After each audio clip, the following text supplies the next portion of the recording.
तर मी भीमराव कडाळे पाटील BKP मराठीमध्ये आपलं सर्वांचं स्वागत. आज नवीन दिवस, नवीन विषय, नवीन दिवसाची नवीन अशी चर्चा. आज चर्चा घेऊन आलोय म्हणजे बघा, मागल्या 2 दिवसामध्ये शिंदे पिता पुत्रांना सुप्रीम कोर्टाची नोटीस आली, मात्र त्याची चर्चा झाली नाही, त्याच्या बातम्या झाल्या नाहीत. ते कारण असू शकतं की आपल्याकडले मीडिया हे काही खरं सांगत नाही, सत्ताधारी पक्षाच्या बाजूने काम करते. वर्षाला एका पत्रकाराला 30 कोटी, 15 कोटी, 20 कोटी, 25 कोटी त्याची लायकी बघून असं पॅकेज आहे वर्षाचं. मग त्याच्यामुळं ते कसं दाखवणारच नाही ते मित्रांनो. तर एकनाथ शिंदेंना कुठल्या प्रकरणामध्ये नोटीस आली, मग ते झारखंड मधलंय का किंवा अजून कुठलंय का? त्याचबरोबर विरोधकांनी जे आरोप केलेले, संजय राऊतांना आरोप केलेले की सुप्रीम कोर्टाची नोटीस आली, मात्र ती नोटीसच झाकून ठेवलेली आहे, म्हणजे लोकांमध्ये आणलेली नाही, लोकांना कळूच दिलं नाही की नेमकं काय आहे, कसं काय आहे. अँब्युलन्स घोटाळा आहे का, फाउंडेशन मार्फत जे काय 500-700 कोटीची खंडणी वसूल केली असं संजय राऊतांनी आरोप केलेले आहेत, त्या आरोपाची चौकशी का, नेमके कुठल्या प्रकरणामध्ये नोटीस आली, ही याच विषयाची आज आपण सविस्तर अशी चर्चा करणार आहोत. तर सर्वप्रथम आपण हा संपूर्ण व्हिडिओ जर बघितला तर नेमकं लक्षात येईल की एकनाथ शिंदे आणि त्यांचे पुत्र श्रीकांत शिंदे यांची कुठल्या कुठल्या प्रकरणामध्ये सध्या चौकशी सुरू आहे. चौकशी सुरू म्हणजे त्या फायली सगळ्या तयार आहेत, नॉमिनल चौकशा सुरू आहे, त्या मात्र सत्तेच्या सोबत असल्यामुळं सध्या त्यांची चौकशा ह्या जवळपास थांबल्यात असं म्हणता येईल. मात्र थांबल्याही म्हणता येणार नाही, कारण की कोर्टाची नोटीस आली नसती. पुन्हा इतर एजन्सीच्या ज्या आहेत चौकशा समित्या नेमलेल्या, ह्यांची पत्र आली नसती. मात्र त्याची चर्चा मात्र काहीही होत नाही, हेही तितकंच खरं आहे. तर पाठीमागच्या काळात त्या अपत्रितेची सुद्धा नोटीस आली होती सुप्रीम कोर्टाची, जेव्हा उद्धव ठाकरे यांनी दाखल केलेलं ते प्रकरण सोडून ही इतर प्रकरण आहे ती. तर या संपूर्ण व्हिडिओ पाहिला आपण तर आपल्या लक्षात येईल की नेमकं काय प्रकरण आहे. आणि आपण जर चॅनलवरती नवीन असाल तर चॅनल सबस्क्राईब करावा ही सर्वांना विनंती. आणि चला चर्चेला सुरुवात करूया. एकनाथ शिंदे आणि शिवसेना उद्धव ठाकरे यांचं कठोर असं भांडण आहे आता सध्या. शिवसेनेला संपवायचं, उद्धव ठाकरेंना संपवायचा असा चंग एकनाथ शिंदेने बांधलाय. तर एकनाथ शिंदेना मात्र संपवायचं. एकनाथ शिंदेचं जिथं जिथं भ्रष्टाचार, जिथं जिथं घोटाळे गावतील तिथं तिथं घोटाळ्यावरचे आरोप करायचे, कारवाई करायला लावायच्या असा चंग हा उद्धव ठाकरे गटानं बांधलेला आहे. संजय राऊतांना अनेक आरोप केलेले आहेत. त्यातच 40 आमदार जे एकनाथ शिंदे घेऊन पसार झाले होते गुवाहाटीला, 56 आमदारापैकी 40 घेऊन गेले, उद्धव ठाकरेंकडे 16च राहिले. त्याचे सुप्रीम कोर्टामध्ये वादविवाद तो चालूच आहे. आमदार कोणाचे, पक्ष कोणाचा, चिन्ह कोणाचं, हे चालूच आहे. पण सुप्रीम कोर्ट साहजिकच त्याचा निकाल देणार नाही, लवकर देणार नाही. सुप्रीम कोर्ट सुद्धा जुली बघत असते. सुप्रीम कोर्टाचं सुद्धा नोटीस हे एकनाथ शिंदेना त्या काळामध्ये आलेलं होतं, त्याच्या सुनावण्या सुरू आहे. त्या अद्याप तरी त्याचा निकाल लागलेला नाही. 2026 म्हणजे आज 2022 पासून ते प्रकरण चालू आहे, ते 26 म्हणजे जवळपास 4 वर्ष या प्रकरणाला झालेले, त्याचा अद्याप निकाल लागलेला नाही. अजून किती वर्ष निकाल लागणार नाही ह्याची शक्यता फार कमीच आहे, दुसारच आहे. जोपर्यंत सरकार बदलत नाही तोपर्यंत त्याचा निकाल लागणार नाही असं काहीच एकंदरीत दिसतंय आपल्याला. सरकार बदलल्यावरच त्याचा निकाल लागतोय का काय. तर त्या प्रकरणात सुद्धा एकनाथ शिंदेना नोटीस आलेली आहे. आता ते प्रकरण बाजूला राहिलं, मात्र इतर प्रकरण काय आहेत का, त्या प्रकरणांमध्ये एकनाथ शिंदेना नोटीस येऊ शकते का, ते सुद्धा, त्याच्यावरती सुद्धा आपण चर्चा करू. आणि महाराष्ट्रामध्ये जो सध्या भ्रष्टाचाराचा सगळा धिंगाणा सुरू आहे, म्हणजे जसं की बाबा सी-लिंक असेल वरळीचा बांधलेला, बघा महाविकास आघाडीनं जो सी-लिंक बांधलेला आहे तो जशाच तसा उभा आहे. मात्र आता ह्या भाजप सरकारनं, एकनाथ शिंदे, भाजप आणि राष्ट्रवादी असे मिळून सरकार आहे, यांनी जे जे रस्ते बांधलेले आहेत, ज्या ज्या इमारती उभा केलेल्या आहेत, त्या सगळ्या भुईसपाट व्हायला लागलेले आहेत. रस्ते जे बांधलेले आहेत ते सगळेच्या सगळे रस्ते फुटून चाललेले आहेत. आणि त्याच्यावरनं लोक आता ट्रोल करायला लागलेले आहेत की तुम्ही जी कामं म्हणजे भ्रष्टाचार आम्ही म्हणत होतो की काँग्रेसच्या कार्यकाळामध्ये लय मोठा भ्रष्टाचार होतोय, मात्र इथं तर दस्तूर खुद्द नरेंद्र मोदीच्या सरकारमध्येच भ्रष्टाचार आहे मोठा, आणि त्याच्यावरती विशेषतः करून कारवाई केली जात नाही का तर आपला तुपला बघितला जातो. इतर कोणी असेल तर त्याच्यावरती लगेच कारवाई केली जाते. मात्र इथं एकनाथ शिंदे गटाचा असेल, अजित पवार गटाचा असेल, भाजपचा असेल किंवा भारतीय जनता पक्षाच्या सोबत ज्या ज्या राज्यामध्ये सत्ता आहे त्या त्या राज्यातली जी काही मंडळी आहे ती मंडळी असताना त्या मंडळींवरती कारवाई जाणीवपूर्वक केली जात नाही, हे आपल्याला वारंवार दिसलेलं आहे. मात्र जे मित्र पक्ष आहेत, आता भाजपच्या लोकांवरती कारवाई केली जात नाही, मात्र मित्र पक्षांवरती जाणीवपूर्वक कारवाया केल्या जातात, हेही आपण बघितलेलं आहे. जसं की एकनाथ शिंदे असतील, अजित पवार असतील किंवा बिहारमध्ये काय असतील, म्हणजे भारतीय जनता पक्षाच्या सोबत जे ज्या राज्यामध्ये मित्रपक्ष आहेत त्या त्या मित्र पक्षांच्या भ्रष्टाचार बाहेर काढणं आणि त्याच्यावरती SIT नेमणं हे मात्र काम सुरू आहे. आणि ते SIT चौकशा कधी बंद केल्या ते असं आपल्याला कधी ऐकायला मिळालेलं नाही. आता महाराष्ट्रातलंच उदाहरण बघा, तुम्हाला सांगतो, एकनाथ शिंदे च्या पक्षामध्ये जी लोक आहेत त्या सगळ्यांवरती भ्रष्टाचाराचे आरोप झाले, भ्रष्टाचाराच्या समित्या नेमल्या, त्या चौकशा सुरू आहेत. मात्र ती प्रकरण बंद झाल्यात का तर अद्याप बंद झालेली नाही. संजय शिरसाटाचं बॅगचं प्रकरण असेल किंवा ते हॉटेलचं प्रकरण असेल, पुन्हा औरंगाबादचे जे खासदार होते, छत्रपती संभाजीनगरचे खासदार आहेत सध्याचे एकनाथ शिंदेच्या शिवसेनेचे, त्यांच्या ड्रायव्हरच्या नावाने असलेली जमीन असेल घोटाळा, किंवा उदय सामंत यांचा घोटाळा असेल, किंवा आपले परिवहन मंत्री त्यांचा घोटाळा असेल, असा ज्याचा ज्याचा घोटाळा आहे, एकनाथ शिंदेच्या शिवसेनेतले जे आमदार खासदार भावना गवळी, संजय राठोड, हे जे सगळे मंडळी आहे, ह्या सगळ्या मंडळीवरती घोटाळ्याचे आरोप आहेत. आणि ते ज्याच्या ज्याच्यात मध्ये लटकले होते त्यापैकी एकही प्रकरण सध्या बंद केलेलं नाही भारतीय जनता पक्षानं. एक प्रकरण बंद नाही, सगळे प्रकरणच्या चौकशा हळूहळू सुरू आहेत. त्या म्हणजे बघा लटकवायची कामं कशी आहेत. तर आता एकनाथ शिंदे यांना सुद्धा सुप्रीम कोर्टाचं नोटीस आलेलं आहे. आता सुप्रीम कोर्टाचे नोटीस कोणत्या प्रकरणामध्ये आलं, काय आलं, ते सुद्धा आपण वस्तुस्थिती बघणार आहोत. बघा, पाठीमागच्या काळामध्ये आपण ऐकलं असेल की एकनाथ शिंदेवरती दारू घोटाळ्याचा आरोप झाला होता. झारखंडमध्ये जे 450 कोटीच्या दारू घोटाळ्याचा भ्रष्टाचार बाहेर निघाला होता बघा, तो हे आपण ऐकलं असेल ते. तर त्याच्यामध्ये अमित साळुंखे नावाच्या इस्माला अटक केलेली आहे. ते एकनाथ शिंदेच्या जवळचा आहे. ACBनं अटक केलेली आहे त्या प्रकरणामध्ये. आणि एकनाथ शिंदे यांच्यावरती भ्रष्टाचाराचे प्रचंड असे आरोप झालेले त्या प्रकरणामध्ये, दारू घोटाळ्या प्रकरणी. बघा, तर ते प्रकरण काय होतं तर ते सुद्धा आपण बघूया. झारखंडमध्ये 450 कोटींचा दारू घोटाळा झाला आणि त्यामध्ये व्यापारी अमित साळुंखे हे एकनाथ शिंदेच्या अतिशय जवळचे होते, त्यांना ACBनं अटक केली. आता एकनाथ शिंदेवरती संजय राऊतांनी या प्रकरणी बघा प्रचंड टीकेची झोड उठवली, आरोप केले की तुमच्या कार्यकाळामध्ये हा दारू घोटाळा म्हणजे एकनाथ शिंदेचा हा 13वा घोटाळा, असं एक संजय राऊतांनी आरोप केलेले होते. आणि खासदार श्रीकांत शिंदे आणि एकनाथ शिंदे यांच्या जवळची ही व्यक्ती अमित साळुंखे, त्यांना अटक केलेली आणि अद्याप तरी जामीन झालेला नाही. आता बघा, म्हणजे सुमित कंपनी जी आहे तिथली, एकनाथ शिंदे मुख्यमंत्री असताना 108 रुग्णवाहिका आणि ठेके मिळाले होते. आणि त्या बदल्यात श्रीकांत शिंदेची जी कंपनी आहे, फाउंडेशन आहे, त्याला भली मोठी अशी देणगी दिली होती. म्हणजे एकनाथ शिंदेवरती जो आरोप दारू घोटाळ्याचा आहे, तो दारू घोटाळ्याचा आरोप हा वेगळा. ACBनं अटक केली अमित साळुंखेला, त्याला अजून जामीन झालेला नाही.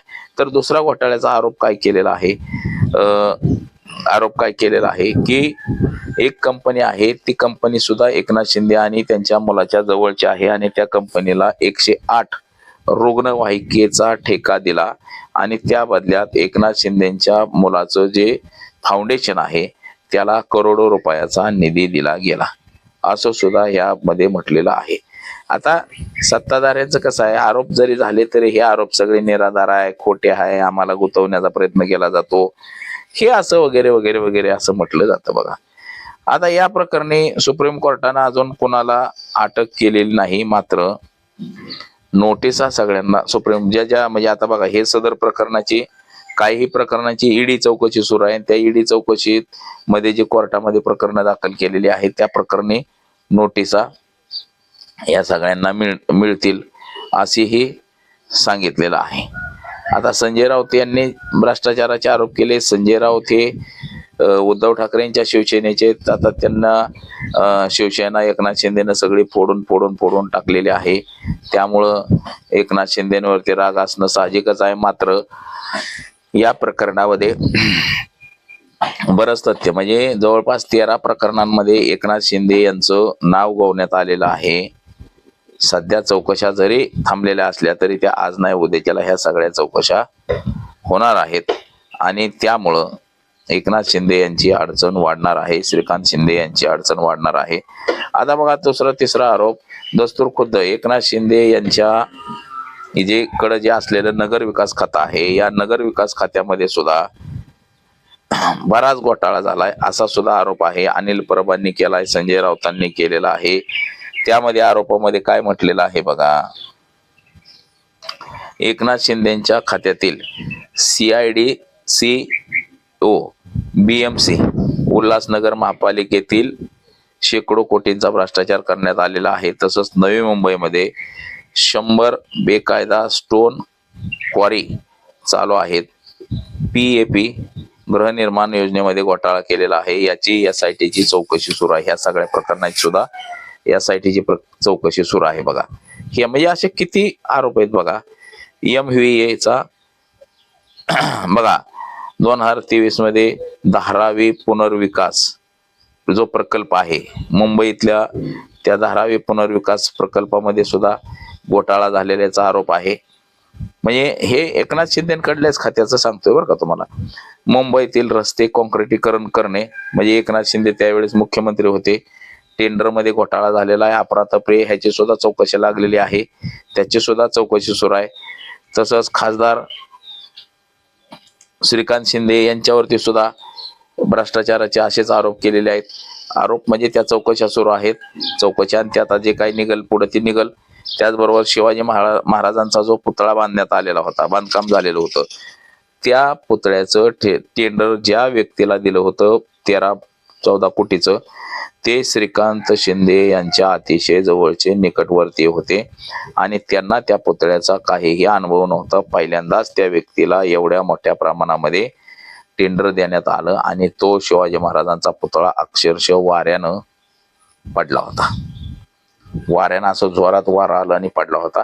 ते सुद्धा प्रकरणाच्या चौकशा, म्हणजे जे घोटाळे सध्या आहेत त्या सगळ्या प्रकरणाच्या फायली तयार झालेल्या आहेत.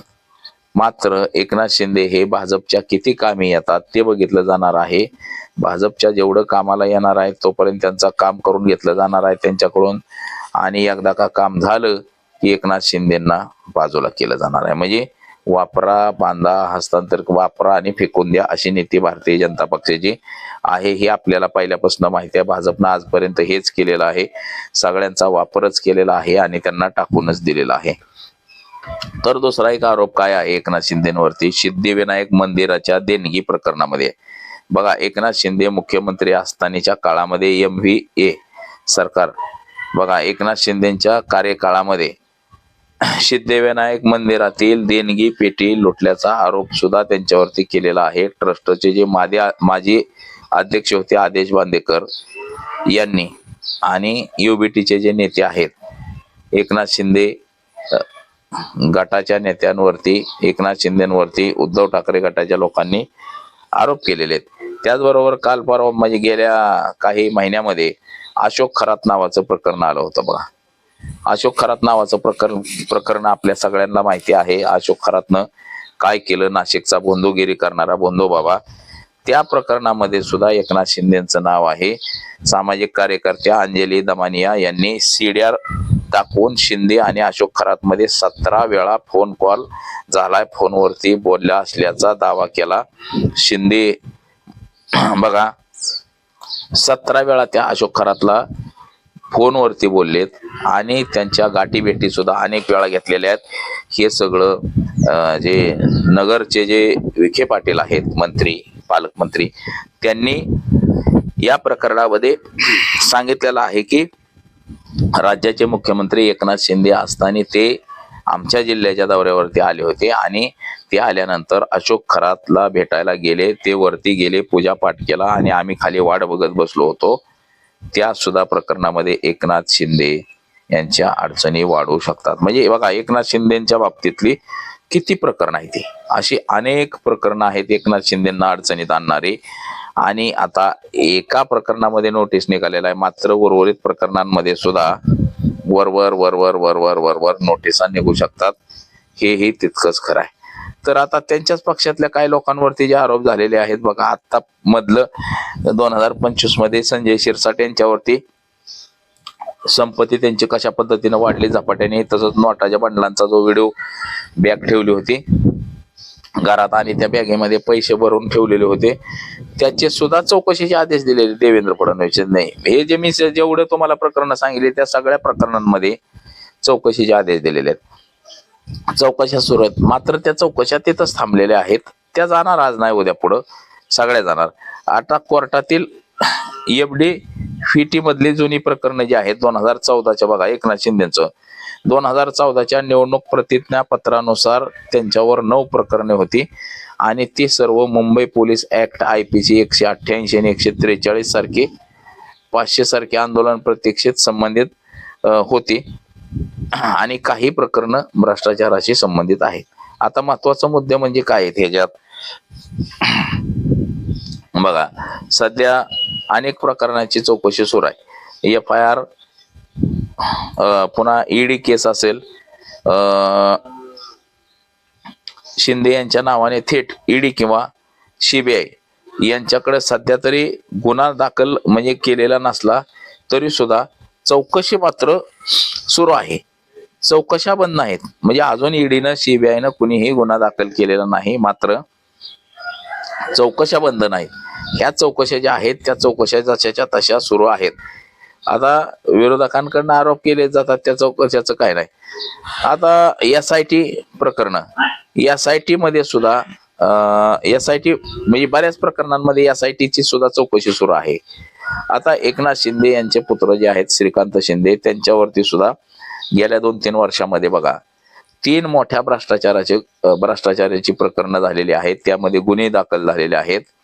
आता त्यामध्ये काय आहे की बाबा 108 रुग्णवाहिका म्हणजे आणि 800 कोटींचा ॲम्ब्युलन्स घोटाळ्याचा आरोप आहे. ते उद्धव ठाकरे गटानेच केलेला आहे. त्याच्यात सुद्धा SIT नेमलेले आहे देवाभाऊनं आणि SITची सध्या चौकशी सुरू आहे. या प्रकरणाचे बघा, हे रोहित पवारांना काढलं होतं, आपल्याला माहिती आहे. संजय राऊतांना रोहित पवारांना काढलेलं होतं.